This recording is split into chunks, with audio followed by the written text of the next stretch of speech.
تو ہمارے پاس اللہ موجود ہے، تو پھر ٹینشن کس بات کی بھائی؟ بس ٹینشن یہ ہے کہ اللہ فوراً سنتا نہیں ہے. لوگ یہ کہتے ہیں ادھر مانگو ادھر جواب تو آتا نہیں ہے. میں نے جمعے کے بیان میں کہا تھا نا کہ مانگتے کچھ ہیں، جس کو مانگا تھا اس کے بچے ہم کو ماموں کہہ رہے ہیں. تو لوگ کہتے ہیں دعائیں قبول کہاں ہوتی ہیں؟ چلو جس کو مانگا تھا وہ نہیں ملی تو بھی ٹھیک ہے، دعا رد ہو گئی. وہ کسی اور کو مل گئی اور ٹینشن، اس کے بچے بھی ہو گئے، یہ اس سے بڑی ٹینشن. اور پھر اس سے بڑی ٹینشن، اس کے بچے ہم کو کیا کہہ رہے ہیں؟ ماموں کہہ رہے ہیں. تو کہاں دعائیں قبول ہو رہی ہیں؟ سب الٹی ہو رہی ہیں. تو یہ وسوسے دماغ میں آتے ہیں، بھائی وہ نہیں ملی کوئی اور مل جائے گا، اللہ کچھ اور دے دے گا آپ کو، اس سے اچھا دے دے گا. تو 17ویں پارے کا جو ابتدا ہوتی ہے، اقترب للناس حسابهم وهم فی غفلۃ معرضون، لوگوں کا حساب قریب آ چکا ہے لیکن وہ غفلت میں پڑے ہوئے ہیں اور اللہ کی آیتوں سے منہ موڑ رہے ہیں. ہر شخص کی موت قریب در قریب ہوتی چلی جا رہی ہے. اور کہتے ہیں هل هذا الا بشر مثلکم، یہ جو محمد صلی اللہ علیہ وسلم باتیں کر رہے ہیں یہ تو ہماری طرح کے انسان ہیں، ہم ان کے کہنے سے اپنی زندگی کیوں چینج کر لیں بھائی؟ کتنی عجیب عجیب دعوے کیے نا جو پوری دنیا میں کوئی بھی نہیں مانتا، جو بھی آپ کو نہ ماننے والوں میں، کہ تم مر کے مٹی ہو کے ختم نہیں ہوتے، تم زندہ ہو کے حساب و کتاب دینا ہے. تو یہ بہت بڑا دعویٰ ہے. تو اللہ فرماتے ہیں لوگ کہتے ہیں کہ یہ بشر ہیں تمہاری طرح کے، افتأتون السحر، اے لوگو تم اس جادوگر کی پیروی کرتے ہو. یعنی محمد صلی اللہ علیہ وسلم کو کیا کہتے تھے؟ جادوگر. وانتم تبصرون، تم تو بصیرت رکھتے ہو، یہ تو کلام پڑھ پڑھ کے لوگوں کے دلوں پہ حکومت کر رہے ہیں، تو جادو ہے معاذ اللہ. اللہ فرماتے ہیں وما ارسلنا قبلک الا رجالا نوحی الیہم، بھائی ہم نے جتنے پیغمبر بھیجے سارے مرد بھیجے ہیں، انسان بھیجے ہیں. آج تک کوئی پیغمبر ایسا نہیں ہے جو ہماری طرح کا انسان نہ ہو، کوئی اور مخلوق ہو. یہ پہلی دفعہ تھوڑی ہوا ہے. اس صورت میں اللہ نے توحید کو بہت زیادہ بیان کیا اور ابراہیم علیہ السلام کا واقعہ بہت اہتمام سے بیان کیا اس صورت میں. پہلے میں ابراہیم علیہ السلام کا مختصر واقعہ بیان کرتا ہوں، پھر دوسرے پیغمبروں کا جو اللہ کے ساتھ معاملات ہوئے. وَلَقَدْ آتَيْنَا إِبْرَاهِيمَ رُشْدَهُ مِن قَبْلُ، ہم نے ابراہیم کو پہلے ہی سے ہدایت دی تھی. ابراہیم اپنے والد اور اپنی قوم سے کہنے لگے مَا هَذِهِ التَّمَاثِيلُ الَّتِي أَنْتُمْ لَهَا عَاكِفُونَ، یہ کیا تصویریں ہیں جن کے سامنے تم ہر وقت مسٹنڈے بنے ہوئے بیٹھے رہتے ہو. مسٹنڈے کا لفظ میں استعمال کر رہا ہوں، ایسے گردن جھکا کے ان کے ادب احترام میں بیٹھے رہتے. تصویروں میں ایسا ہی ہوتا ہے نا، لوگ اپنے پیروں کی تصویریں لگاتے ہیں، بت بھی ایک تصویر ہی ہوتی ہے. تو بڑی حقارت سے کہا یہ کیا ہے، صبح شام ان کے سامنے جھکتے ہو اور مٹھائیاں لا کے رکھ رہے ہو. اور وہ جو کرتے ہیں نا ہندو لوگ، صبح شام پتہ نہیں کیا کیا کر رہے ہوتے ہیں، سیوا کر رہے ہو، ان کی بتیاں جلا رہے ہو. یہ کیا ہے؟ یہ ان کی اوقات کیا ہے؟ جب بھی کسی کے پاس کوئی بات کی دلیل نہیں ہوتی نا تو اس کو دلیل سے بات سمجھ میں نہیں آتی، آپ اس کی اس شے کی تحقیر کریں گے تو بات سمجھ میں آئے گی. جیسے میں عاملوں کے بارے میں کہتا ہوں، ابے یہ کیا ہے، یہ بیکار جاہل قسم کے لوگ ہیں، یہ پٹھان ہوٹل سے 2 پراٹھے تو لا نہیں سکتے، یہ سنگ دل محبوب تمہارے قدموں میں لا کے ڈالیں گے. یہ جو دلیل ہے نا، اسٹائل، اس سے ان عاملوں کی عظمت دل سے نکل جاتی ہے. اگر عقل مند ہوگا آدمی، عقل مند نہیں ہوگا تو پھر وہ تو پھر سمجھاتے رہو ساری زندگی. ابے ان پرچیوں میں کیا رکھا ہوا ہے جو تم گلے میں کالے کالے پٹے لٹکا کے گھومتے ہو؟ کل ایک صاحب اچھے بھلے موٹے تازے ہٹے کٹے، ان کے گلے میں نے ایک تعویذ دیکھا. میں نے ان سے کہا یہی اسٹائل تھا میرا، یہ کیا لٹکایا ہوا ہے یار، کالا پٹا ہندوؤں کی طرح. کہتے ہیں بھائی جائز تعویذ ہے. میں نے کہا جائز ناجائز کی بحث میں نے کی آپ سے، اچھا لگ رہا ہے یہ کالا پٹا گلے کے اندر لٹکایا ہوا یہاں پہ؟ چھوڑو، سنت پر عمل کرو. نبی اس رات کو سورہ فلق سورہ ناس پڑھ کے دم کیا کرتے تھے. جائز ناجائز کی بحث میں تو میں پڑھ ہی نہیں رہا نا. یہ اچھا لگ رہا ہے، یہ میں تو یہ پوچھ رہا ہوں، یہ اچھا لگ رہا ہے؟ یہ کیا پٹے گلوں میں ڈالے ہوئے؟ جانوروں کے گلے میں پٹے ہوتے ہیں یا مشرکوں کے گلے میں پٹے لگتے ہیں، وہ کالے دھاگے نیلے دھاگے. لوگوں کو دیکھا ہوگا نا اپنے انگوٹھے پہ الگ دھاگا باندھا ہوا ہے، ادھر الگ دھاگا، ادھر امام ضامن، ادھر کچھ ادھر کچھ. او بھائی نیٹ کلین سیدھے سادے گھومو، کوئی ٹینشن ہو اللہ سے دعا مانگو، ختم. اور سنت کو فالو کرو. سنت میں کیا ہے؟ رات کو سونے سے پہلے 4 قل پڑھ کے دم کر لیا، آیت الکرسی پڑھ لی، سورہ بقرہ کا آخری حصہ پڑھ لیا، بس. اب بھی اگر جن آ رہا ہے تو اس کا مطلب یہ ہے کہ وہ جو ہے نا اب آئے گا لازم. وہ جن نہیں ہے، وہ کوئی اور چیز ہے، وہ جن، ٹھیک ہے نا. تو نہیں آئے گا جن چڑیل بھوت انشاءاللہ. یہ ان تعویذ گنڈے والوں کے زیادہ آتے ہیں جن چڑیل بھوت. تو میرا بھی یہی اسٹائل ہوتا ہے، کیا گلے میں جاہلوں کی طرح پٹے ڈال کے. وہ کہتا ہے کیا ناجائز ہے؟ وہ بھائی ناجائز کا فتویٰ میں نہیں دے رہا، لیکن یہ اچھا لگ رہا ہے آپ کے گلے میں تو چھوڑو، اس کو اٹھا کے پھینکو. ہمارے گلے میں دیکھا کبھی کوئی پٹا؟ اللہ کا شکر ہے ہمارے بچوں کے گلے میں کوئی پٹا نہیں ہے، کچھ بھی نہیں، آرام سے ہنسی خوشی الحمدللہ اللہ زندگی دے رہا ہے، اللہ کرے ایسا ہی ہو. اور عاملوں کے خلاف اتنا بولنے کے باوجود آج تک کوئی عامل ایسا نہیں ہے کوئی جن چڑیل بھیج کے مجھے کوئی نقصان پہنچا سکے. ان کم بختوں کے پاس کچھ ہے ہی نہیں. یہ تو بزدل لوگوں کے لیے اللہ نے ان لوگوں کو پیدا کیا ہے. تو اس لیے یہ پٹے مٹے کالے نیلے پیلے فلیتے پلیتے دھاگے یہ چھوڑ دو, یہ سب چیزیں ہیں, ٹھیک ہے, کچھ نہیں رکھا ان چیزوں میں, اللہ پہ اعتماد اور توکل کرو. اچھا بھائی, تو ابراہیم علیہ السلام نے فرمایا ما ہذہ التماثیل, یہ کیا تصویریں ہیں بھائی تمہارے ہاتھوں کی بنائی ہوئی. تو قوم جواب میں کہنے لگی کہ وجدنا آباءنا لہا عابدین, بھائی ہماری پرمپرا ہے یہ. آپ ہندوؤں سے کہیں نا ان بتوں کی کیوں عبادت کرتے ہو, تو وہ جواب میں کہتے ہیں بھائی جب ہم ہندو گھر میں پیدا ہوئے ہیں تو ہمارا خاندان اور ہمارا مذہب ہمیں گاڈ کی طرف سے کیا ملا ہے, یہی ملا ہے, تو اللہ ہم سے اسی پہ خوش ہے. یہ دلیل درست نہیں ہے. ایک عیسائی نے سے میں نے پوچھا یار تم کیوں اس مذہب کو فالو کرتے ہو؟ اس نے کہا کہ اگر اللہ کو مجھے مسلمان بنانا تھا تو اللہ مجھے مسلم گھر میں پیدا کر دیتا. جب اللہ نے مجھے کرسچن پیدا کیا ہے اس کا مطلب وہ اسی پہ خوش ہے. میں نے کہا اچھا بھائی. میں نے کہا اس کا مطلب ایک آدمی چوری کرتا ہے, آپ اس سے کہتے ہو کہ چوری کیوں کرتے ہو؟ وہ کہتے ہیں میرا خاندان ہی چور ہے. میں کس گھرانے میں پیدا ہوا؟ چوروں کے گھرانے میں. میرے ابا مسجد سے چپل چراتے ہوئے پکڑے گئے تھے, ماموں گھنٹی بجاتے ہوئے پکڑے گئے تھے, اور خالہ سٹا لگاتے ہوئے پکڑی گئی تھیں. تو ہمارا تو خاندان ہی کیا ہے. تو اللہ کو اگر مجھے نیک بنانا تھا تو مجھے ڈاکوؤں کے گھر میں پیدا نہ کرتا. تو یہ دلیل درست ہوگی. تو جیسے عملی خرابی ہوتی ہے اسی طرح نظریے کی بھی خرابی ہوتی ہے. تو باپ دادا کی وجہ سے نہ عملی خرابی اختیار کرنے کی اجازت اور نہ نظریاتی خرابی. ہاں باپ دادا اگر خاندانی ہو پھر ان کو فالو کرنے کا حکم ہے. اس لیے کہ بہت سے لوگ نا یہ آیتیں ہمارے خلاف فٹ کر رہے ہوتے ہیں کہ تم اپنے باپ دادا کو مانتے ہو, ابو حنیفہ امام شافعی کو فالو کرتے ہو نبی کو چھوڑ کے. نبی کو چھوڑ کر ابو حنیفہ کو فالو کرنا ممکن ہی نہیں ہے, کیونکہ ابو حنیفہ اور نبی کا راستہ ایک ہی ہے. یہ ہے کہ قرآن و سنت کا ایک مطلب آپ نے سمجھا اور ایک مطلب ابو حنیفہ نے. ابو حنیفہ کی سمجھ پہ پوری امت گواہی دیتی ہے کہ وہ مجتہد تھے, آپ کی سمجھ پہ 4 آدمیوں کے علاوہ کوئی بھی نہیں مانتا. تو ایسے مجتہد کو فالو کرنا یہ قرآن و سنت ہی کو فالو کرنا ہے. ہاں مجتہد کی کوئی بات قرآن و حدیث کے خلاف ثابت ہو جائے اس میں مجتہد کو فالو کرنا جائز نہیں ہے, لیکن یہ ثابت ہر نتھو پھتو کا کام نہیں ہے. آپ اپنی عقل کی کمی کی وجہ سے یہ سمجھ رہے ہوتے ہو کہ ابو حنیفہ کا قول حدیث کے خلاف ہے. اصل میں آپ کی سوچ اور آپ کا علم کیا ہوتا ہے, ناقص ہوتا ہے. تو آپ اس کو تھوپ رہے ہوتے ہو پوری دنیا پر. خیر, تو ابراہیم علیہ السلام نے فرمایا کیا ما ہذہ التماثیل, یہ کیا ہے؟ یہ نا توہین کے وقت ایسا کہا جاتا ہے. تو انہوں نے کہا ہم نے اپنے باپ دادا کو اسی پہ پایا. تو ابراہیم علیہ السلام نے فرمایا لقد کنتم انتم, بے شک تم بھی, و آباؤکم تمہارے ابے دادے بھی, فی ضلال مبین کھلی ہوئی گمراہی میں پڑے ہوئے. اب پوری قوم ایک طرف, اکیلے ابراہیم ایک طرف. قالوا وجئتنا بالحق ام انت من اللاعبین, انہوں نے کبھی اتنے اسٹریٹ فارورڈ اپنے بتوں کے خلاف سنا نہیں تھا. فرسٹ ٹائم وہ یہ سن رہے تھے, کیونکہ جس ماحول میں ابراہیم علیہ السلام پیدا ہوئے نا وہاں تو سارے بتوں کی عبادت کرنے والے, ہمیشہ بتوں کا نام احترام سے لینے والے, بھگوان پہ چڑھاوے چڑھانے والے. فرسٹ ٹائم انہوں نے اتنا کانفیڈنس کے ساتھ یہ بات سنی تھی کہ تم بھی اور تمہارے باپ دادے بھی کیا ہیں غلط. تو وہ جواب میں کہتے ہیں اجئتنا بالحق ام انت من اللاعبین, اے ابراہیم آپ مذاق تو نہیں کر رہے ہمارے ساتھ؟ بعض دفعہ انسان مذاق میں ایسا بولو نا کہہ دیتے. ان کو اندازہ نہیں تھا کہ کوئی سیریسلی بھی ایسا کوئی بات کر سکتا ہے. اس سے پتہ چلتا ہے ماحول کیسا انسان کو تباہ کرتا ہے. سب ایک ہی گیت گانے لگتے ہیں بیٹھ کے. کیا آپ مذاق کر رہے ہیں؟ یہ حق پر ہیں. ابراہیم نے فرمایا نا میں مذاق نہیں کر رہا. ربکم رب السماوات والارض, تمہارا رب یہ نہیں ہے, وہ ہے جس نے آسمانوں اور زمین کو بنایا.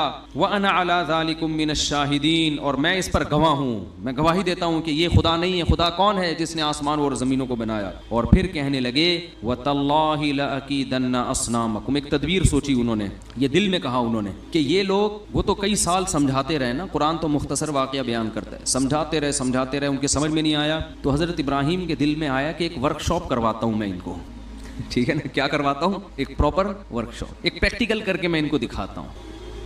تو ابراہیم علیہ السلام نے کیا کیا, انہوں نے سوچا کہ جس دن یہ لوگ تہوار منانے جائیں گے, ان کا کوئی تہوار آتا تھا اس میں سب اکٹھے ہوتے تھے. یہ بھی عجیب بات ہے, ہر قوم تہواروں میں اکٹھی ہوتی ہے اور مسلمان عید کے دن ہر ایک اپنی اپنی مسجد میں افضل طریقے سے نماز پڑھا رہا ہے. حالانکہ ہمیں تو زیادہ بڑا اجتماع کرنا چاہیے نا. یہ بھی ایک عجیب سا کام ہو رہا ہے مارکیٹ میں. تو انہوں نے کہا کہ میں دل میں کہا تاللہ لاکیدن اصنامکم, میں تمہارے بتوں کی گت بناؤں گا.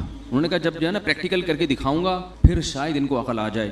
تو وہ قوم کہیں تہوار میں جانے لگی. حضرت ابراہیم سے کہا آپ بھی چلیں. انہوں نے فرمایا انی سقیم, میری طبیعت ٹھیک نہیں ہے. تو یہ جو کہا نا طبیعت ٹھیک نہیں ہے, تو یہ بظاہر تو جھوٹ ہے لیکن حقیقت میں جھوٹ نہیں تھا. ان کی نیت یہ تھی کہ ان بتوں کو دیکھ دیکھ کے میری طبیعت خراب ہو رہی. اس کو توریہ کہتے ہیں کہ آپ ایک لفظ بولتے ہیں اس کا مطلب آپ کچھ اور لیتے ہیں اور سامنے والا کچھ اور, یعنی ذو معنی لفظ استعمال کرنا.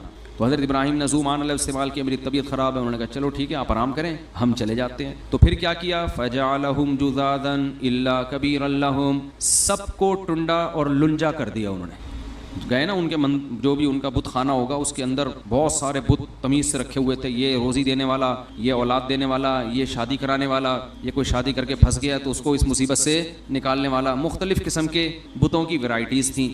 ابراہیم علیہ السلام نے جا کے, بڑی ہمت کی بات ہے, پوری قوم میں اکیلے یہ کام کر رہے ہیں, تو کسی کے کان کاٹ دیا, کسی کے ہاتھ کاٹ دیا, لنگڑا کنا بنا دیا کسی کو. تو یہ سارا کام کرنے کے بعد جب وہ لوگ واپس, اچھا بہت ابراہیم علیہ السلام نے ذہانت یہ کی کہ جو ان میں سب سے بڑا مستنڈا تھا نا اس کے گلے میں کڑھاڑا لٹکا دیا. اس کو کچھ نہیں کیا اس کے گلے میں کیا کر دیا, کلہاڑا لٹکا دیا. تو جب وہ واپس لوٹے تو وہ اپنے بتوں کا حال دیکھ کے حیران ہو گئے, بھئی یہ ہمارے بت کو, ہمارے بھگوانوں کو, خداؤں کو ہو کیا گیا ہے. تو کہنے لگے من فعل ھذا بآلہتنا انہ لمن الظالمین, جس نے ہمارے خداؤں کے ساتھ یہ حرکت کی ہے وہ بہت بڑا ظالم ہے. اب کس نے کی ہے, قالوا سمعنا فتى یذکرہم, لوگوں نے کہا ایک نوجوان ہے جو اکثر ان کا تذکرہ, برا تذکرہ کرتا رہتا ہے. ایک دن کہہ رہا تھا یہ کیا تم لوگوں نے رکھے ہوئے ہیں عبادت کے لیے, یقال لہ ابراہیم, اس کا نام کیا ہے ابراہیم, اسی نے کیا ہوگا, اور تو کوئی برا بھلا بولنے والا نہیں ہے. قالوا فاتوا به علی اعین الناس, لوگوں نے کہا کہ سب کے سامنے اس کو لے کر آؤ تاکہ سب کے سامنے جرم کا اعتراف کرے وہ. قالوا اانت فعلت ھذا بآلہتنا یا ابراہیم, کیا آپ نے اے ابراہیم ان بتوں کے ساتھ یہ کیا ہے. ایک کی آنکھ غائب ہے, ایک کی ناک پتہ نہیں مارکیٹ سے شارٹ ہو گئی ہے, ایک کا گھٹنا تلاش کر رہے ہیں, تلاش کرنے کے باوجود نہیں مل رہا, پتہ نہیں کدھر گیا ہے, تو آپ نے کیا یہ. حضرت ابراہیم نے فرمایا بل فعلہ کبیرہم ھذا, یہ جو ہے نا یہ جو سب سے بڑا نہیں ہے, چپ کر کے آرام سے مستنڈا بنا ہوا بیٹھا ہوا ہے, جس کو کچھ بھی نہیں ہوا اور کلہاڑا بھی اسی کے گلے میں, اس نے کیا ہے. فاسألوہم, اور جن کے ساتھ ہوا ہے نا ان سے پوچھو, وہ سب اسی کا نام لیں گے. جن کے ساتھ یہ کچھ ہوا ہے بھائی, جو زخمی ہوئے ہیں وہ زخمی خود بتائے گا کہ ہمارے ساتھ یہ کس نے کیا ہے. تو سب ایک ہی کا نام لیں گے, ان سے پوچھ کے دیکھو, سب بتائیں گے اس نے کیا ہے. فاسألوہم ان کانوا ینطقون, اگر یہ بولتے ہیں تو ان سے پوچھو.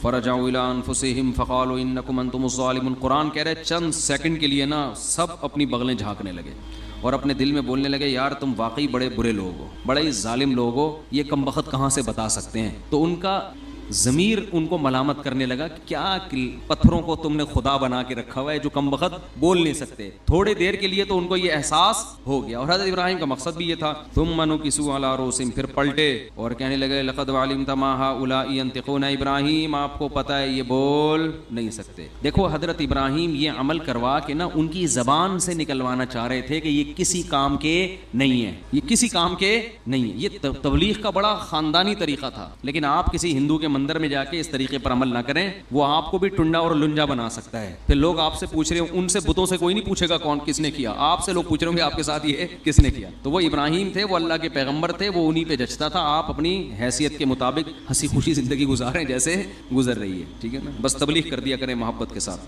تو فرجعوا الی انفسہم, ہاں, قال افتعبدون من دون اللہ ما لا ينفعکم شیئا ولا یضرکم. حضرت ابراہیم نے فرمایا تو کیا تم ایسوں کی عبادت کرتے ہو جو نہ تمہیں نقصان پہنچا سکتے ہیں اور نہ تمہیں نفع, جو اپنا دفاع نہیں کر سکتے, وہ تمہارا کیا کریں گے. اف لکم ولما تعبدون من دون اللہ, تف ہے تمہارے اوپر. کیسا انداز ہے دیکھو تبلیغ, تف ہے تمہارے اوپر, اور جن بتوں کی تم عبادت کرتے ہو ان پہ بھی تف ہے, کسی کام کے نہیں ہے یہ. تو جواب میں کیا, باطل آدمی کے پاس دلائل تو ہوتے نہیں, دھمکیاں ہوتی ہیں. تو کہنے لگے حرقوہ وانصروا آلہتکم, لوگو ابراہیم کو جلاؤ اور اپنے خداؤں کی حفاظت کرو.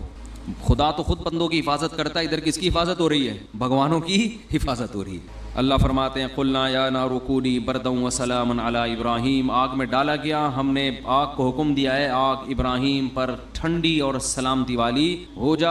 اللہ نے ابراہیم علیہ السلام کو بچا لیا اور ابراہیم علیہ السلام نے علاقہ چھوڑ دیا, کیونکہ اب وہ سمجھ گئے کہ یہ لوگ ماننے والے نہیں ہیں. علاقہ چھوڑا. اللہ نے آپ کو کیا نعمت دی, ونجیناہ ولوطا الی الارض التی بارکنا فیہا للعالمین, آپ کے بھانجے بھانجے حضرت لوط بھی آپ پر ایمان لے آئے.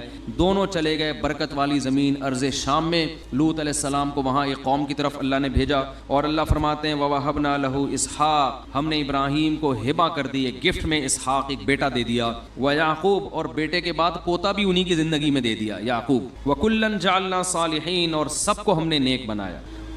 اور پھر اللہ نے نوح علیہ السلام کا تذکرہ کیا, پھر اللہ نے سلیمان اور داؤد علیہ السلام کا مختصر تذکرہ کیا, اور پھر اللہ نے ایوب علیہ السلام کا تذکرہ کیا. وَأَيُّوبَ إِذْ نَادَىٰ رَبَّهُ أَنِّي مَسَّنِيَ الضُّرُّ, حضرت ایوب علیہ السلام بہت طویل عرصے بیمار رہے ہیں, بہت شدید تکلیف میں. اللہ فرماتے ہیں گڑ گڑا کے اللہ سے دعائیں مانگی, اے اللہ مجھے مصیبت پہنچی ہے, انت ارحم الراحمین, تو سب سے زیادہ رحم کرنے والا. دیکھو اللہ کا ہر ایک کے ساتھ معاملہ دوسروں سے مختلف.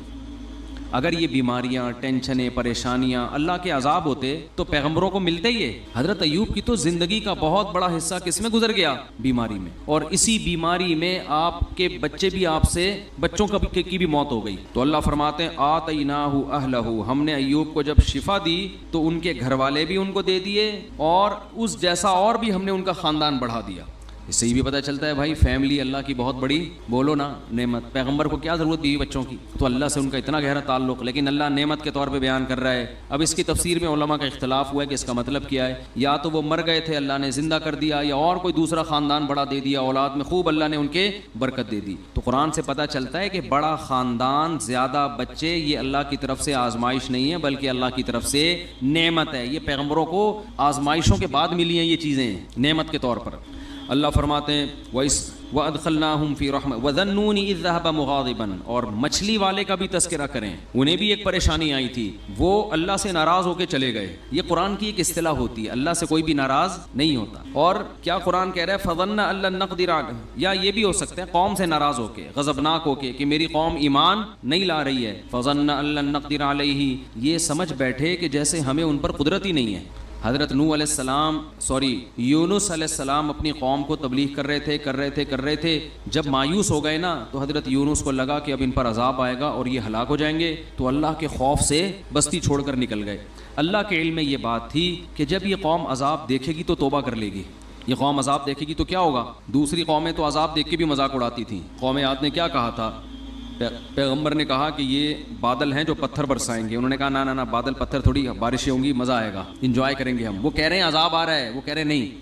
تو قرآن کہہ رہے صرف یونس علیہ السلام کی واحد قوم ایسی قوم ہے جس نے جب عذاب دیکھا تو فوراً اس نے کیا کر لی؟ توبہ. ابھی عذاب کا کوڑا برسا نہیں تھا, عقل مند لوگ تھے اور یہ ڈر گئے تھے کہ پیغمبر ہمارے درمیان نہیں ہے, کوئی اب مسئلہ نہ ہو جائے. تو اللہ نے ان سے عذاب کو دور کر لیا. پھر اللہ نے حضرت یونس کی گرفت کی کہ آپ میری پرمیشن کے بغیر بستی چھوڑ کر نکلے کیوں؟ تو پھر قرآن اپنے انداز میں ڈانٹ لگاتا ہے. تو اس کا یہ مطلب نہیں ہوتا کہ وہ نافرمان تھے یا واقعی اللہ کا ان پہ غضب ہوا, ایسا کچھ نہیں ہے. یہ اللہ کا جلال ہے نا, اللہ کا انداز, کلام کا انداز ہے. اللہ فرماتے یونس یہ سمجھے اللہ نقدر علیہ کہ ہم ان کو پکڑ ہی نہیں سکیں گے. حالانکہ یونس ہرگز ایسا نہیں سمجھے. اگر وہ ایسا سمجھتے تو وہ تو اسلام سے خارج ہو جاتے نا, لیکن عمل سے ایسا لگ رہا تھا گویا وہ یہ سمجھ رہے ہیں کہ ہم ان کو پکڑیں گے نہیں اس پہ. اس لیے علماء ان آیات کی تعویل کرتے ہیں دوسری آیات کی روشنی میں. یہ آیتیں اپنے ظاہر پر نہیں ہوتی. تو اللہ فرماتے ہیں پھر کیا ہوا؟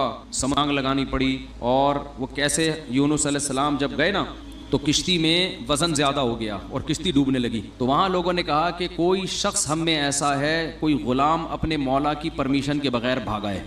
تو قرآن اندازی ہوگی, جس کا نام آیا اس کو سمندر میں چھلانگ لگانی پڑے گی تاکہ دوسرے لوگ بچ جائیں. تو نام کس کا آیا؟ یونس علیہ السلام. کیا آزمائش ہے یار, ساری زندگی تبلیغ کی ہے بھائی. یعنی میں آج کل دینداروں کی بات کر رہا ہوں کہ جو نماز پڑھتے ہیں, روزہ رکھتے ہیں, کہتے ہیں یار ہم تو اتنے نیک لوگ ہیں. نہ کبھی پرسوں کیا ہوا, میں آپ کو دلچسپ واقعہ سناؤں. میں کسی کام سے صدر کی طرف رات کو جا رہا ہوں 2 بجے. راستے میں ہوٹل میں ہم نے کہا کہ چلو کھانا کھاتے ہیں, بھوک بہت سخت لگ رہی تھی, کھانا نہیں کھایا ہوا تھا. تو ہوٹل میں جب میں بیٹھا تو ایک صاحب آئے, گھنٹہ انتظار کیا نا میرا انہوں نے کہ یار آپ کھانا کھاؤ تو میں نے آپ سے ایک سوال پوچھنا. اور بڑی عقیدت میں نے کہا چلو بیچارے اتنی دیر سے بیٹھے ہوئے ہیں, کھانا ہم نے تسلی سے کھایا, آ کے مجھ سے ملے, السلام علیکم. وعلیکم السلام, خیریت سے ہیں جی؟ الحمدللہ.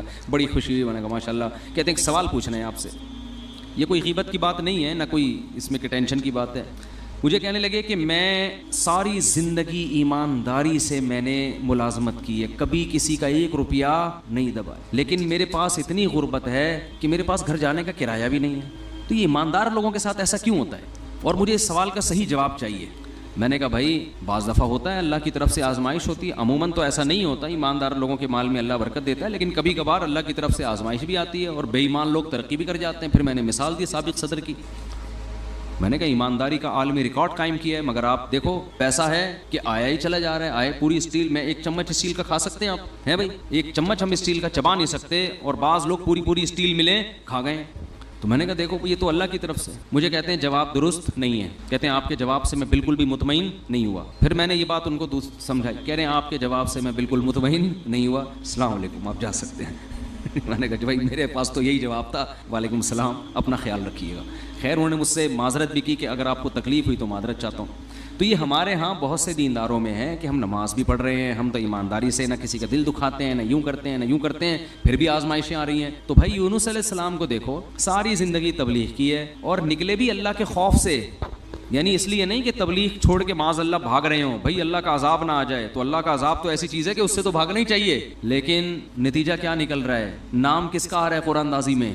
حضرت یونس کو تو سوچنا چاہیے تھا کہ اللہ جب میں تیری ساری زندگی میں نے تبلیغ کی ہے اور اب عذاب آ رہا ہے تو میں بھاگ رہا ہوں, تو کنوینس کا انتظام کس کے ذمہ ہے بھائی. اللہ کم از کم بائی روڈ کا انتظام کر دے, یا بائی ایئر کا انتظام کر دے, یا شپ کا کوئی انتظام کر دے. یہ انتظام تو تیرے ذمہ. اپنے کرایہ خرچ کر کے میں کشتی میں بیٹھ رہا ہوں اور وہ کشتی کیا ہو رہی ہے, ڈاماڈول ہو رہی ہے. تو اس وقت ان کو خیال آیا ہوگا کہ کشتی میں ڈوبنے کا خطرہ ہے, کوئی بات نہیں, دوسرا کوئی بندہ یہاں سے اترے گا, ہم تو بچیں گے کیونکہ ہم تو اللہ کے پیغمبر اور بہت نیک. عجیب بات, کسی کا نام نہیں آ رہا, نام بھی کس کا آیا ہے, یونس. تو اب جب نام آیا تو بھی اللہ سے شکایت نہیں کہ یہ کیا ہو رہا ہے میرے ساتھ. کنوینس کا اللہ نے کوئی انتظام بھی نہیں کیا پراپر ہے بھائی, اور ایسی کشتی میں بٹھوا دیا جو اب کیا کر رہی ہے, ڈوب رہی ہے. اور اللہ نے تو مجھ سے بڑے بڑے وعدے کیے تھے, اور اب اتنے درجنوں لوگوں میں نام کس کا آ رہا ہے, میرا. کچھ بھی نہیں ہے. چلو سمندر میں چھلانگ لگائیں گے, کوئی پھٹا وٹا مل جاتا ہے, کہیں تیر کے آدمی چلا جاتا ہے, کچھ نہ کچھ دیر تو زندہ رہتا ہے نا. ادھر سمندر میں چھلانگ لگائی اور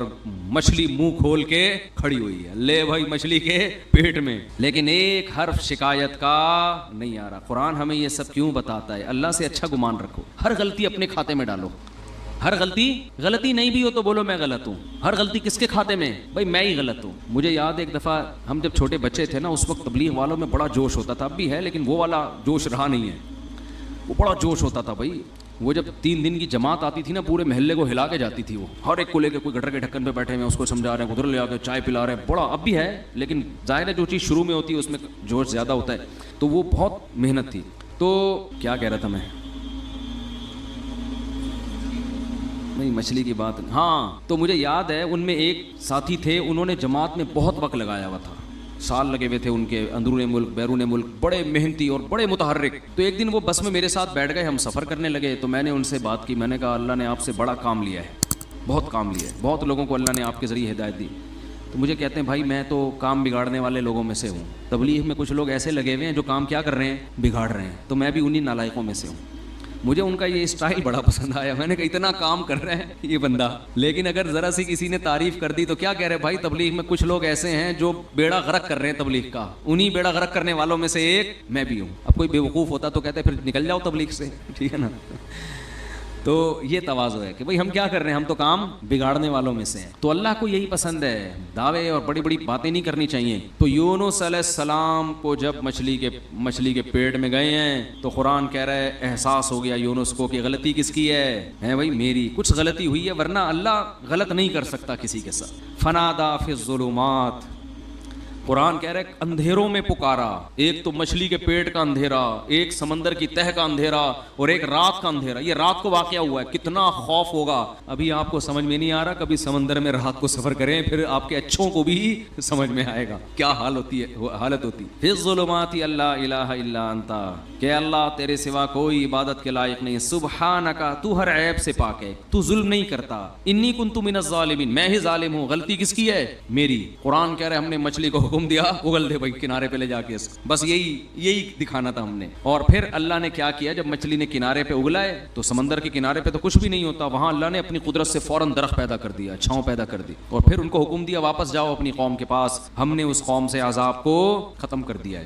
تو یونس علیہ السلام کے ساتھ جو یہ معاملہ تھا اس کو قرآن تو اس انداز سے بیان کر رہا ہے، لیکن جو اللہ کے کلام کے مزاج سے واقف ہے نا ان کو پتہ ہے یہ اللہ کا انداز ہے بات کرنے کا. حقیقت میں یہ سزا نہیں تھی بلکہ ان کے درجے کو اور زیادہ بلند کرنا، رہتی دنیا تک لوگوں کو بتانا کہ اللہ کے اپنے محبوب بندوں کے ساتھ معاملات کیا ہوتے ہیں. تو دیکھو ایک بات خوب یاد رکھو، ہم نے شریعت پہ چلنا ہے اور موت تک چلتے رہنا ہے. جو بھی ہو جائے، جیسا غلط ہو اچھا ہو، یہ ہمارا ہیڈک نہیں ہے، یہ مسئلہ اللہ کا ہے. سمجھتے ہو؟ اور آپ نے اپنے لحاظ سے شریعت کے حکم پر عمل کیا، بعد میں پتہ چلا حکم ایسے نہیں بلکہ ویسے ہے، ٹینشن لینے کی ضرورت نہیں ہے. بھائی ہم تو اسی کے مکلف ہیں. جیسے یونس علیہ السلام اس وقت یہ سمجھ رہے تھے کہ مجھے یہاں سے بھاگ جانا چاہیے، بھائی عذاب آئے گا تو میں بھی پس جاؤں گا، تو اپنے لحاظ سے بالکل ٹھیک کیا. اللہ نے سزا دی اور سمجھایا کہ بھاگنا نہیں چاہیے تھا. انہوں نے کہا اللہ میں توبہ کرتا ہوں. اب یہ نہیں کہ اسی غم کو لے کے بیٹھے میں بھاگا کیوں تھا، کاش میں نہ جاتا، کاش میں یہ نہ ہوتا. نہ، یہ کاش واش کے لفظ نہیں. علماء کہتے ہیں اگر آپ سے غلطی بھی ہو جائے، جب توبہ کر لی نا اس غلطی کو ہمیشہ سے اپنی ڈکشنری سے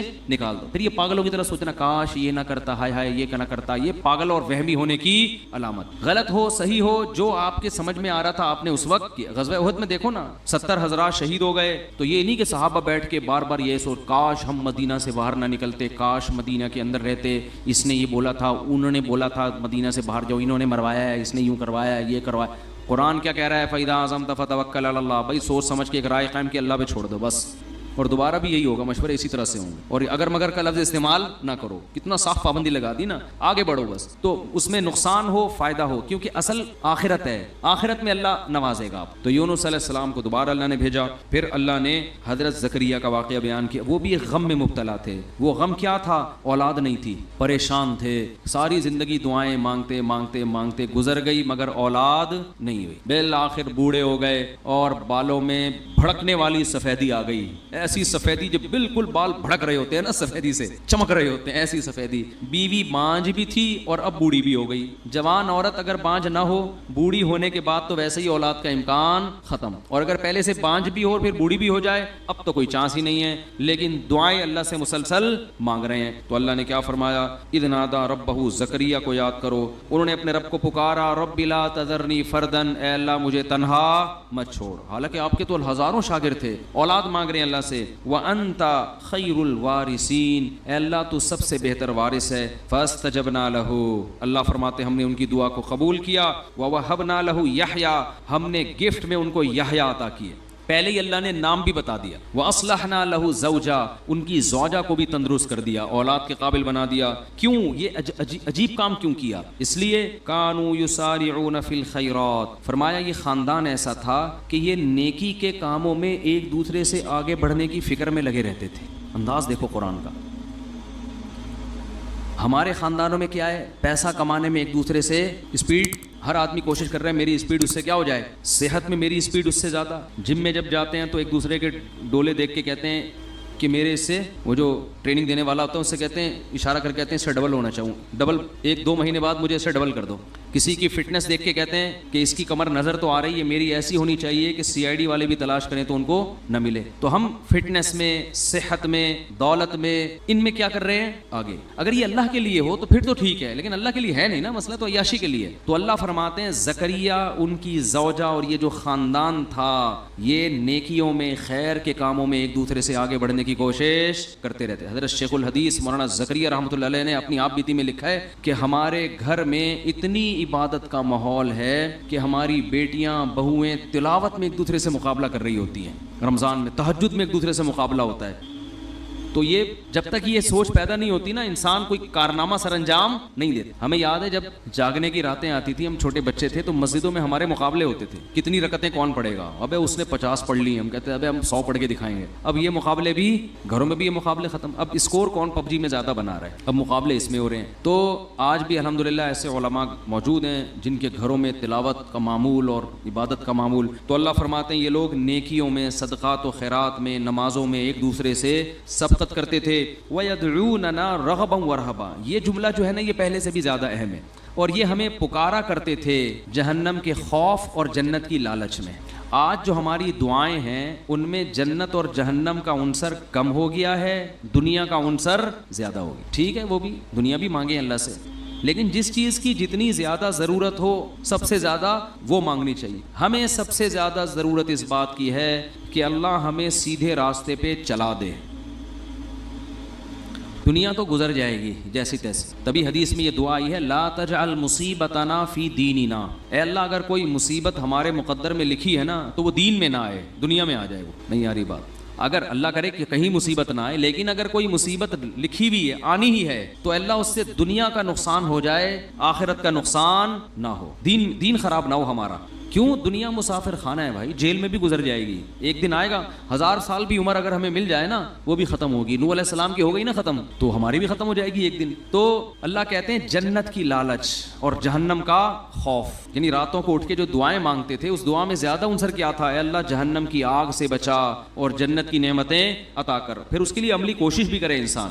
پھر اللہ نے حضرت مریم کا تذکرہ کیا کہ کیسے پاک دامن تھیں. تو یہ تو تھی سورہ حج. اس کے بعد ہے سورہ انبیاء تھی, پھر سورہ حج ہے. سورہ حج میں اللہ نے قیامت کے زلزلے سے اس کو شروع کیا. اے لوگو اتقوا ربکم, اپنے رب سے ڈرو. ان زلزلۃ الساعۃ شیء عظیم, قیامت کا زلزلہ کوئی معمولی چیز نہیں ہے. یوم ترونھا, جس دن تم اس زلزلے کو دیکھو گے. تذہل کل مرضعۃ عما ارضعت, سب سے زیادہ ماں اپنے دودھ پیچھے بچے سے محبت کرتی ہے. اللہ فرماتے ہیں ہر دودھ پلانے والی, چاہے وہ انسان ہو یا جانور ہو, وہ اپنے دودھ پلانے والے بچے سے اس زلزلے کو دیکھ کر غافل ہو جائے گی. وَتَضَعُ كُلُّ ذَاتِ حَمْلٍ حَمْلَهَا, ہر حمل والی عورت یا جانور وہ اپنے بچے کو اس ٹینشن سے گرا دیں گے. وَتَرَى النَّاسَ سُكَارَىٰ, اور تم اس منظر میں اگر لوگوں کو دیکھو گے تو ایسا لگے گا یہ نشے میں ہیں. وَمَا هُمْ بِسُكَارَىٰ, حالانکہ انہوں نے نشہ نہیں کیا ہوگا.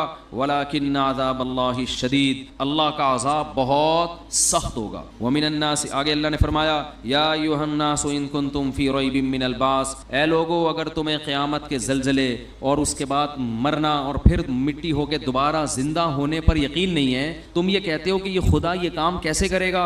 فإنا خلقناکم من تراب, تو دیکھو ہم نے تمہیں مٹی سے بنایا ہے سب سے پہلے. کوئی یہ کہہ سکتا ہے یہ مٹی سے چلتے پھرتے انسان, دو آنکھیں دو کان, ناک, دل, دماغ, جگر, کھوپڑی, یہ سارا سیٹ اپ بن کے چلتا پھرتا پتلا, کوئی کہہ سکتا ہے یہ؟ فرمایا ہم نے مٹی سے بنایا. ثم من نطفۃ, پھر اس مٹی کو منی کے قطرے میں تبدیل کیا ہم نے, اس کو دیکھو کیسا عجیب ہے.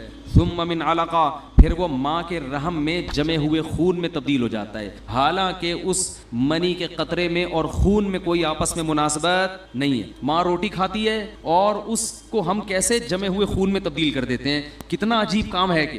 ثم من مضغہ, فرمایا پھر اس کو گوشت کا لوتھڑا بنا دیتے ہیں. بلڈ سے گوشت بنانا بھی کس کا کام ہے؟ اللہ. مخلقۃ غیر مخلقۃ, پھر کیا دوسرے مقام پہ اللہ نے فرمایا پھر ہم اس کے ہڈیاں اور اس کے اوپر گوشت چڑھا دیتے ہیں اور پھر تمہیں ماں کے بطن سے باہر نکال دیتے ہیں. ونقر ثم نخرجکم طفلا ثم لتبلغوا اشدکم, کمزور پیدا ہوتے ہو پھر تمہیں پروان چڑھا کے لتبلغوا اشدکم, ایک دن جوانی کی دہلیز پہ قدم رکھتے ہو, تمہارے چال میں طاقت, تمہاری آواز میں طاقت, تمہارے بازو میں طاقت, تمہارے سوچنے سمجھنے میں طاقت. ومنکم من یتوفی, کچھ لوگ تو جوانی میں مر جاتے ہیں. پھر اللہ کیا تصرف کرتا ہے؟ یرد الی ارذل العمر, کچھ لوگوں کو سخت بڑھاپے کی طرف ریورس کر دیتا ہے. لکی لا یعلم من بعد علم شیئا, سب کچھ جانتے بوجھتے ہوئے بھی احمق اور بے وقوف بن جاتا ہے. وہ ایسا دماغ اللہ اس کا معاف کر دیتے ہیں. فرمایا کہ یہ اگر تمہیں شک ہے تو خدا کی قدرت کے یہ نمونے تم اپنی آنکھوں سے صبح و شام دیکھ رہے ہو, تو وہ خدا مٹی ہونے کے بعد دوبارہ زندہ کیوں نہیں کر سکتا؟ اللہ کہتے ہیں ایک اور دلیل ہم دیتے ہیں. وَتَرَى الْأَرْضَ حَامِدَةً, زمین کو دیکھو کیسے مرجھائی بھی پڑی ہوئی ہوتی ہے, کھود کے دیکھو کہ مٹی گوبر کے علاوہ کچھ بھی نہیں ملے گا. کوئی کہہ سکتا ہے اس میں پانی ڈالو تو یہ سب کچھ اگے گا؟ کچھ ہے ہی نہیں, نہ اس میں خربوزہ ہے, نہ تربوز ہے, نہ انار ہے, نہ انگور ہے, کچھ بھی نہیں نظر آئے گا اس میں تمہیں. لیکن تمہارے رب نے ایسے سافٹ ویئر اس مٹی کے اندر انسٹال کر دیے ہیں کہ فَإِذَا أَنزَلْنَا عَلَيْهَا الْمَاءَ, جیسے ہی ہم آسمان سے پانی برساتے ہیں, اهتزت, ایک دم زمین حرکت میں آنا شروع ہو جاتی ہے. وربت, اور اس کا سینہ پھٹنا شروع ہو جاتا ہے. وانبتت من کل زوج بہیج, ہر طرح کے خوشنما درخت اور پھول بوٹے اور پھل وہ پیدا کرنا شروع کر دیتی ہے. اسی زمین سے کیسے پھول خوبصورت, کیسے جنگل آباد ہوتے ہیں. ذالک, اللہ کہتے ہیں یہ خدا اس لیے کر رہا ہے تمہیں یقین آ جائے بان اللہ هو الحق, کہ وہ اللہ برحق ہے. وانہ یحیی الموتى, وہی مردوں کو دوبارہ زندہ کرے گا, تاکہ تم یہ نہ کہہ سکو یہ مردے زندہ کیسے ہوں گے. یہ اللہ اس لیے کر رہا ہے, بتائے گا جو یہ کر سکتا ہے, جو مٹی سے خربوزے, انار, انگور, انار پیدا کر سکتا ہے, وہ مٹی کو ریورس کر کے تمہیں دوبارہ انسان کیوں نہیں بنا سکتا. وَأَنَّهُ عَلَى كُلِّ شَيْءٍ قَدِيرٌ, اور تمہیں یقین آ جائے کہ اللہ ہر چیز پر قدرت رکھتا ہے. وَأَنَّ السَّاعَةَ آتِيَةٌ لَا رَيْبَ فِيهَا, تمہیں پتہ چل جائے کہ قیامت ایک دن آئے گی اور اس کے آنے میں کوئی شک نہیں ہے. وَأَنَّ اللَّهَ يَبْعَثُ مَن فِي الْقُبُورِ, اور جو قبروں کے اندر دفن ہیں, لوگ پڑے ہوئے ہیں, اللہ ان کو ایک دن اکھاڑ کے اپنے سامنے کھڑا کر دے گا. کیا انداز ہے قرآن مجید کا. دنیا میں سب سے بڑا احمق اور بے وقوف وہ ہے جو یہ کہتا ہے کہ ہم مٹی ہو کے ختم ہو جاتے ہیں. بھلا کون اس مٹی میں دوبارہ جان ڈالے گا؟ صبح و شام اللہ پانی برسا کے مٹیوں میں ہی تو جان ڈال رہا ہے جو ہم کھا رہے ہیں. یہ انار مٹی ہی تو ہے جو ہم آپ کھاتے ہو, یہ کھجور مٹی ہی تو ہے جو ہم کھاتے ہیں, یہ روٹی مٹی ہی تو ہے جو ہم کھاتے ہیں, گوشت مٹی ہی تو ہے جو جانور نے کھایا اور اس سے گوشت بنا, دودھ مٹی ہی تو ہے. یہ سارے, اور ہم بھی تو مٹی ہیں. مٹی سے کیسے مختلف چیزیں اس نے بنا دی, اس پہ نہیں مان رہے کہ اللہ کی قدرت, اور اعتراض کس پہ کر رہے ہیں, مٹی سے دوبارہ انسان کیسے بنے گا. تو اللہ فرماتے ہیں یہ سب ہم اس لیے تو اپنے قدرت کے نمونے دکھا رہے تاکہ تمہیں پتہ چل جائے. پھر اللہ کہتے ہیں وَمِنَ النَّاسِ مَن يُجَادِلُ فِي اللَّهِ بِغَيْرِ عِلْمٍ, بہت سے لوگ ایسے ہیں جو اللہ کے بارے میں بغیر دلیل کے جھگڑتے ہیں. کیا جھگڑنا, وہی اللہ کہہ رہا ہے زندہ کروں گا اور یہ کہتے ہیں نہیں ہوگا. فرماتے ہیں ان کا انداز کیا ہوتا ہے, ثانی عطفہ, جب ان کے سامنے اللہ کی آیات تلاوت کی جاتی ہیں کہ تم زندہ ہوگے, تمہیں حساب دینا ہے, تو یہ اپنے پہلو کو موڑ لیتے ہیں وہاں سے. چلو یار کوئی اور بات کرو, یہ کیا قصے کہانیاں لے کے بیٹھ گئے. یہ انداز ہے قرآن کا. ثانی اپنے پہلو کو کیا کر لیتا ہے, فولڈ کر لیتا ہے, فوراً موو کرتا ہے. وہاں کھانے پینے کی بات ہو, خربوزے کی بات ہو, تربوز کی بات ہو, سموسے کی بات ہو, توجہ کرے گا, ہاں جی ذرا اونچا بولیں, کیا کہہ رہے ہیں آپ. پیسوں کی بات ہو, بحریہ ٹاؤن کی بات ہو, گاڑیوں کی بات ہو, 4 شادیوں کی بات ہو, کرے نہ کرے لیکن سنے گا شوق سے. لیکن جب بات ہوگی کہ تمہیں ایک دن خدا زندہ کر کے حساب دے گا, تو قرآن کہہ رہا ہے ثانی عطفہ, اپنے پہلو کو فوراً کیا کرتے ہیں, موڑتے ہیں. کیوں, یعنی ٹاپک کو کیا کرو بھائی, چینج. جیسے ہوٹلوں میں لکھا ہوتا ہے نا, سیاسی باتیں کرنے پر پابندی ہے, پھٹا ہو جاتا ہے نا بعض دفعہ. تو یہی ہمارا مزاج ہے. ثانی عطفہ لیضل عن سبیل اللہ. ایک آیت پڑھ کے بس درس کو ختم کرتا ہوں. اللہ نے فرمایا ومن الناس من یعبد اللہ علی حرف, کچھ لوگ ایمان لے بھی آتے ہیں. فرمایا کچھ ایسے ہیں جو مان بھی جاتے ہیں, لیکن ان کا انداز کیا ہوتا ہے, وہ اللہ کی عبادت کرتے ہیں کنارے پہ کھڑے ہو کر. فَإِنْ أَصَابَهُ خَيْرٌ اطمأنَّ بِهِ, اگر اسلام میں فائدہ نظر آ رہا ہے, بہت زبردست مذہب ہے اسلام, واقعی اسلام پہ چلنا چاہیے. سمجھ میں آ رہی ہے بات. جب زکوٰۃ لینی ہو تو اسلام, کیونکہ اسلام نے زکوٰۃ کو فرض کیا, بہت اچھا حکم ہے, لائیے زکوٰۃ نکالیے, ٹھیک ہے نا. جب دینے کی باری آئی, لوگ کہتے ہیں میرے پر 1 کروڑ روپے 2.5 لاکھ زکوٰۃ بن رہی ہے, 2.5 لاکھ کون دے گا. او بھائی 1 کروڑ بھی تو ہے تیرے پاس, اس کو نہیں دیکھ رہا, 1 کروڑ کو نہیں دیکھے گا, جو 2.5 لاکھ نکل رہے ہیں نا اس پہ موت آ رہی ہے. اور صرف زکوٰۃ نہیں, اسلام تو کہہ رہا ہے اور بھی سخاوت کرو, ہاتھ کھولو اللہ کی راہ میں اپنا, مرنا ہے ختم ہوئے. ہم چائنیز کی طرح یہ پیسہ قبر میں تھوڑی لے کر جائیں گے. وہ ملیشیا میں قبرستان ہے نا, چائنا والے ڈالر کے اتنے بڑے بڑے وہ کرنسیاں لے کے اپنے ساتھ دفن ہوتے ہیں, قبرستان ہے وہاں پہ. تو ہمارا تو یہ نظریہ ہے کہ یہ نوٹ ہم اپنے ساتھ قبر میں نہیں لے کے جائیں گے. یہاں جو خرچ کر دیے وہ آخرت, وہ قبر میں پہلے پہنچ گئے, اس کی نیکی پہنچ جائے گی. تو اللہ فرماتے ہیں کہ جب کوئی ان کو خوشی پہنچتی ہے, اطمئن بھی, تو مطمئن ہوتے ہیں. اسلام بڑا زبردست مذہب ہے. وَإِنَّ 4 شادیاں کی باتیں بھی ہیں بھائی اسلام میں. وَإِنْ أَصَابَتْهُ فِتْنَةٌ, جب کوئی آزمائش آتی ہے, انقلب علی وجہہ, الٹے منہ اسلام سے واپس پھرتے ہیں. تو یہ اپنے مطلب کا مذہب ہے. خسرت دنیا والآخرہ, فرمایا یہ دنیا میں بھی برباد اور آخرت میں بھی. اسی طرح یاد رکھو کہ خواہشات کی بیس پر اپنا مسلک چھوڑنا بھی اسی میں داخل ہے. طلاقیں دے دے کے اہل حدیث سے جو فتویٰ لے کے آتے ہیں نا, ان پہ بھی یہی آیتیں فٹ ہو رہی ہیں. ابھی تک تو 4 امام اہل سنت والجماعت کے سمجھ میں آ رہے تھے, جیسے ہی 3 طلاقیں دے دیں تو اب کہاں جا رہا ہے, خواہشات پوری کرنے کے بعد. تو اس سے بیوی حلال نہیں ہوگی, اس کو سمجھ لو. تو اور ان لوگوں کی زندگی میں کبھی بھی سکون نہیں آتا. تو خسرت دنیا والآخرہ, اللہ فرماتے ہیں دنیا بھی برباد اور آخرت بھی برباد. ذالک هو الخسران المبین, یہ بہت بڑا خسران ہے,